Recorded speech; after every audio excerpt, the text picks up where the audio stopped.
पाकिस्तान में केवल मुस्लिम व्यक्ति प्रधानमंत्री या राष्ट्रपति बन सकता है, जबकि भारत में ईसाई, मुस्लिम या किसी भी धर्म का व्यक्ति इन दोनों पदों पर चुना जा सकता है। ब्यूरो पंजाब।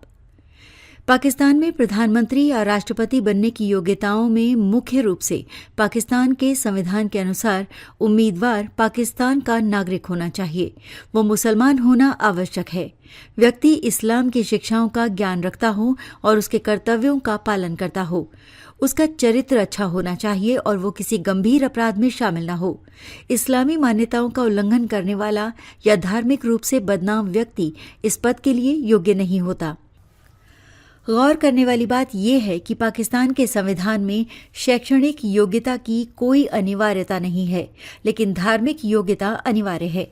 भारत में प्रधानमंत्री शपथ लेते समय संविधान को साक्षी मानते हैं, लेकिन पाकिस्तान में ये प्रक्रिया धार्मिक स्वरूप में होती है। पाकिस्तान का प्रधानमंत्री कुरान पाक और अल्लाह को साक्षी मानकर शपथ लेते हैं। शपथ से पहले वो ये कहते हैं, मैं मुसलमान हूं। इसके बाद ही आगे की शपथ ली जाती है। भारत का संविधान लिखने के नाम से मशहूर भीमराव अंबेडकर अगर चाहते तो संविधान में ये भी प्रावधान कर सकते थे कि भारत का प्रधानमंत्री या राष्ट्रपति भारत की 80% हिंदू धर्म की जनता के सामान्य SC, ST या OBC वर्ग का होगा। अंग्रेजों ने पाकिस्तान देश को बनाया ही मुस्लिमों के लिए था।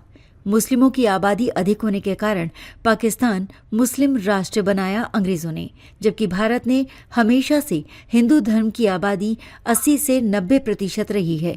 लेकिन अंग्रेजों ने भारत के 10 टुकड़े करके अफगानिस्तान, पाकिस्तान, बांग्लादेश को मुस्लिम देश बना दिया। फिर भी भारत को हिंदू राष्ट्र नहीं बनाया। इस मामले में कांग्रेस के पंडित जवाहरलाल नेहरू को भी कभी कोई आपत्ति नहीं थी। अंग्रेजों ने भारत के क्षत्रिय लोगों को भारत की राजनीति के सर्वोच्च पद राजा से हटाने के लिए सामान्य वर्ग बनाकर उसमें क्षत्रिय और ब्राह्मणों सहित अन्य लोगों को शामिल किया। इसके बाद सामान्य वर्ग के ब्राह्मण को प्रधानमंत्री बना दिया। ये सब भारत के ब्राह्मण, क्षत्रिय, वैश्य, शूद्र की व्यवस्था को खत्म कर सामान्य पिछड़ा वर्ग SC, ST वर्ग की व्यवस्था अंग्रेजों द्वारा पूर्व नियोजित योजना बनाकर की गई थी। भारत की जनता को ये लगता है कि भारत में राष्ट्रपति और प्रधानमंत्री कभी ब्रिटेन के अंग्रेजों के धर्म के ईसाई नहीं रहे हैं, जबकि भीमराव अंबेडकर ने 1992 से संविधान में जब एंग्लो इंडियन यानी भारत की महिला और ब्रिटेन के अंग्रेज पुरुष के बच्चों को लोकसभा में राष्ट्रपति द्वारा आरक्षित करने के लिए अनुच्छेद 366(2) बना दिया था, तब क्या अंग्रेजों ने भारत में अपने शासन के सैकड़ों वर्षों में अघोषित रूप से एंग्लो इंडियन बच्चे पैदा नहीं किए होंगे?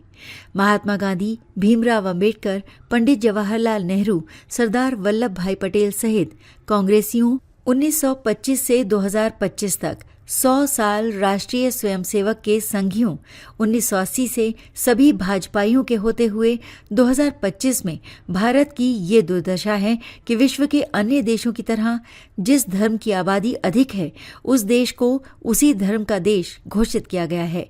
लेकिन भारत को आज तक हिंदुओं की 80% आबादी के बाद भी कभी हिंदू धर्म के पंडित जवाहरलाल नेहरू से लेकर नरेंद्र मोदी तक ने संविधान से हिंदू राष्ट्र नहीं बनाया, जबकि हिंदू धर्म के पंडित जवाहरलाल नेहरू की बेटी पंडित इंदिरा नेहरू ने अपने मुस्लिम पति फिरोज खान के बेटे राजीव गांधी को प्रधानमंत्री बनाने के लिए और हिंदू धर्म के लोगों से गद्दारी करने के लिए संविधान में संशोधन के नाम पर धर्मनिरपेक्ष शब्द 1976 में जोड़ दिया था।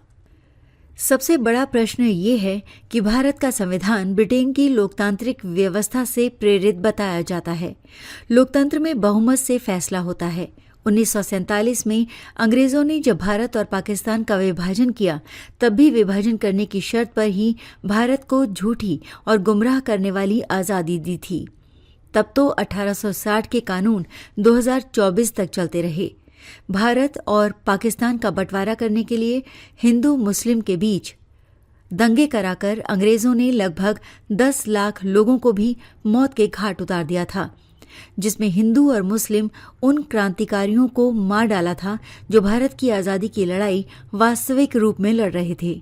भारत के प्रधानमंत्री पद पर रहते हुए पंडित जवाहरलाल नेहरू की बेटी पंडित इंदिरा नेहरू, जो मुस्लिम फिरोज खान से शादी करके इंदिरा खान बन गई थी, लेकिन महात्मा गांधी ने फिरोज खान को गोद लेकर अपना धर्म और जाति गांधी उपनाम दिया था, इसलिए इंदिरा भी गांधी कहलाने लगी। इंदिरा गांधी ने प्रधानमंत्री पद का दुरुपयोग कर 1976 में आपातकाल लगाकर भारत की 80% जनता के साथ गद्दारी करके संविधान संशोधन के नाम पर भारत के प्रधानमंत्री और राष्ट्रपति जैसे पदों से बहुसंख्यक हिंदू धर्म के लोगों को वंचित किया। अब नरेंद्र मोदी उसी प्रधानमंत्री पद पर रहकर संविधान संशोधन के नाम पर धर्मनिरपेक्ष जैसे शब्द, जो छल करके मुस्लिम फिरोज खान की पत्नी इंदिरा खान, जो इंदिरा गांधी कहलाती थी, ने जोड़े हैं। उन्हें हटाकर हिंदू राष्ट्र जैसे शब्द क्यों नहीं जोड़ते? अगर सनातन हिंदू धर्म के संगठन राष्ट्रीय स्वयंसेवक संघ की भारतीय जनता पार्टी में सत्ता में होने के बावजूद, भारत में 80% सनातन हिंदू धर्म की जनता मौजूद होने के बावजूद संविधान संशोधन कर हिंदू राष्ट्र नहीं बना पा रही है, मोदी सरकार तो उसे चुल्लू भर पानी में डूबकर मर जाना चाहिए। उसे भारत की सत्ता में रहने का कोई अधिकार नहीं है, ऐसा इतिहास के जानकार सूत्र बता रहे हैं।